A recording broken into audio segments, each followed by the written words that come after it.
Hi, welcome back to Digital Futures Education. Today we're going to look at digital education in the country of Colombia. In this video we're going to look at a few main topics. The inequality of digital tools, resource, and access to Wi-Fi connectivity. How indigenous populations are addressing digital education. The shifts of digital education in Colombia since the pandemic. And we're going to look at the role of technology in career development in Colombia. Before we dive in, let's take a quick look at the country of Colombia and their education system. The first thing we're going to do is take a quick look at the education system in Colombia. And I'm just going to draw your attention to a couple quick facts. The population at 49.6 million as of 2018, and the compulsory education has a completion level of grade 9. And Spanish is primarily the language that's used in instruction, indigenous and minority languages. And over on the right side, I'm just going to draw your attention to where grade 5 primary school ends with a school certificate after grade 5 and the elementary experience for those students. And secondary education begins at grade 6, runs through grade 11 in the upper secondary education, and there is a bachillerato secondary school graduation certificate, and then students have an option for university, generally 6 years, or technical and technology institutions, which can be 3-year degrees, which have a focus in technologist or a vocational technician. So I just wanted to draw your attention about how this system might be different than others that you're familiar with. Now let's take a look at some examples of technology integration in the classroom in Colombia. The first case study I'm going to give you on Colombia and EdTech with digital education is the EdTech Transforms Classroom Behavior at Colombian School case study. And this is about educators looking to improve education with technology in indigenous environments and also schools in non-urban areas. And this is a very specific study from the Breto Foundation. And it takes place in the Omaira Sanchez School and Community, where they brought devices to students and are learning about how this type of work can enhance the learning experiences for these students from the classroom. And specifically, they have a theory of change, and their theory of change model is trust within the school community must be formed first, integral to their approach, and we are more than ever aware that effective and sustainable outcomes for students stem from our partnership with teachers. As relations with the teachers developed, we observed greater engagement in our teacher training program along with increased technological competencies amongst the faculty. The technology used within this program was Book Creator, which is a simple way to make your own beautiful ebooks using technology. Pic Collage, which allows you to make collages. Devia. Those were the primary applications that these students used within this program. Items in Colombia.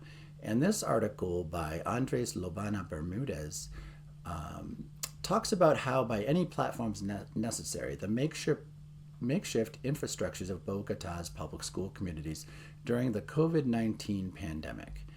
And this talks about how the crisis generated by the COVID-19 pandemic in 2020 continues to impact societies around the world from culture to economy. The public health emergency has transformed our lives and communities. One of the sectors more deeply affected by the pandemic has been public education. School closures forced teachers, students, and families to rapidly transition to diverse forms of distance learning and teaching, adapting their schedules, homes, and devices to the new dynamics of distance education.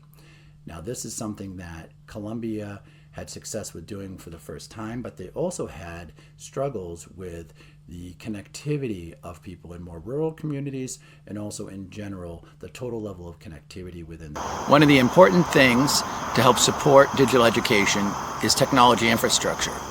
Let's take a look at what some of the technology infrastructure in Colombia looks like. Now, also within the same article is a discussion of the transition of Colombia to support some of this additional required connectivity that they needed. And this was definitely a challenge. And later in this article, there's the area accelerating digital transformation in context of high inequality. So for social impact, including educational resources, despite the efforts, multiple digital divides, access, knowledge, participation, skills persist in Colombia. By 2019, only 21.7 million people had internet connectivity, 43.4% of the population, and with a slow speed, way below the global average of speed. And also, the majority of connections are made through mobile phones, which are the most popular devices amongst Colombians. So those devices, as much as it's great to have connectivity with mobile phones, is not necessarily great for education, learning applications, or having sustained online learning experiences.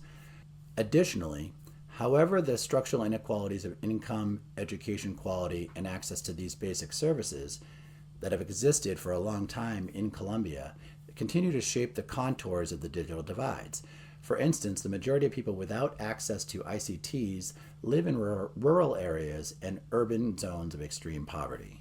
And as you can see at this map that they've included here, there's the internet at home and mobile phones at home. The maps of the ICT access in Colombia. On the right, you see the proportion of homes that have internet at home. On the left, proportion of homes that have at least one mobile phone within the home. And here is a great graph that kind of shows the comparison across countries in terms of connectivity in the schools, digital platforms, virtual tutoring, digital resource packages, central digital content warehouse. So just to understand this best, I'll show you on the bottom, red to green, red being the lowest development, orange being second, yellow being more developed, with green being the most developed. You see the virtual tutoring is a huge weakness. Let's take a look at some of the challenges educators and learners face in Colombia and how they're progressing with their work in digital education. So let's briefly discuss a strategy from a group called ProFuturo, and they're heavily focused on reconnecting to education and supporting education through the use of digital education. And on their site, they have this overview of Colombia's system.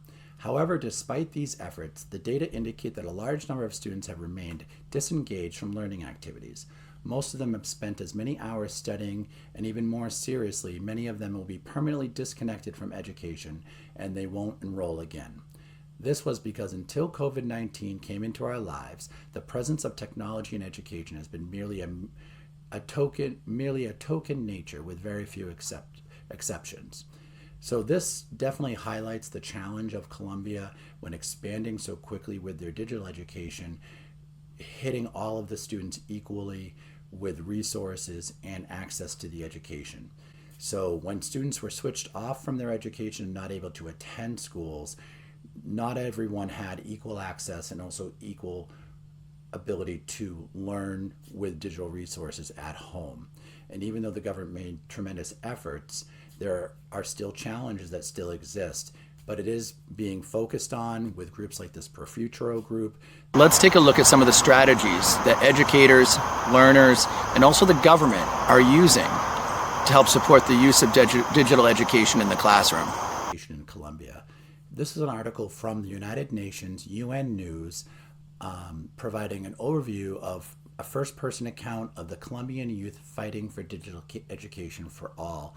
And you can see there's a teacher here, and she's explaining how to use an application that allows students to access material in an indigenous. Within this research from the United Nations article, it discusses how the use of devices in these indigenous environments. And there's some amazing quotes here. It is not enough to give the internet to everyone.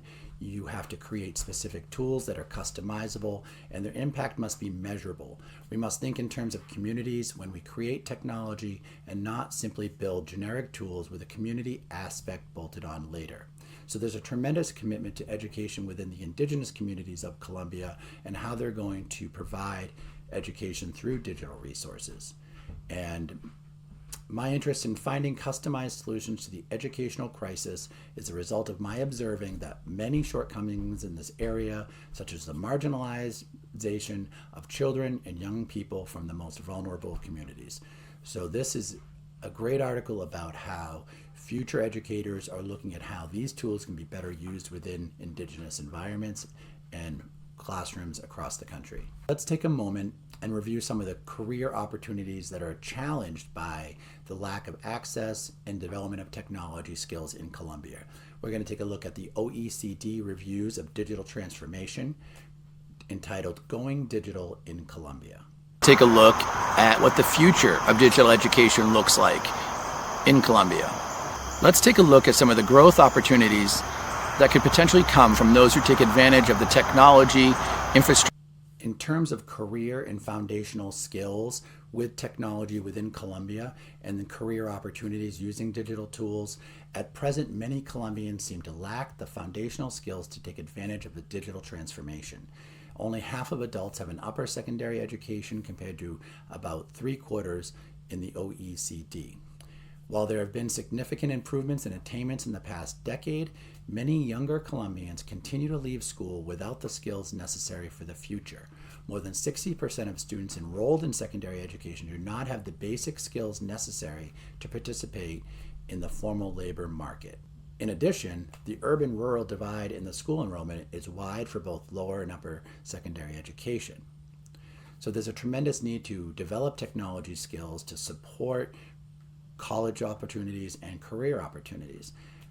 Also within this research, the PND from 2018 to 2022 put forward a Pact for the Digital Transformation of Colombia, DNP 2018, with 4 main objectives: promote the digital transformation of society and close the digital divide among individuals, businesses, and territories, foster productivity in the government and in businesses through advanced digital technologies, big data, AI, and the Internet of Things, foster investment in skills development for the next level industry 4.0. Also promoting entrepreneurship, particularly using technology for technology-based startups and the creative industries. So they're definitely taking a look at taking digital transformation to the next level and seeing how it impacts the college and career sector.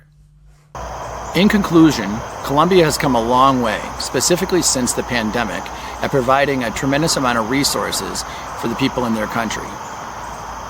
They've adopted new programs, looked at ways of supporting indigenous cultures and people, and are looking at supporting their infrastructure to support continued learning and development as it relates to technology. There is still a tremendous inequality amongst Wi-Fi access, resources, devices, and tools as it relates to digital education in Colombia. But with continued work in this area, these things will change, and the development and support of these tools and resources is ongoing. There's been a tremendous amount of shifts since the COVID pandemic, and the government is specifically looking to support those who look to use technology to support their career growth.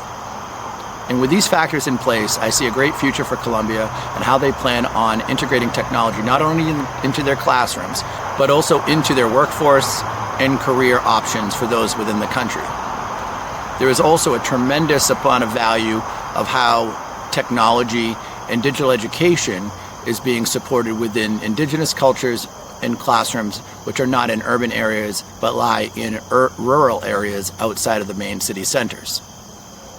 I hope you've enjoyed this video.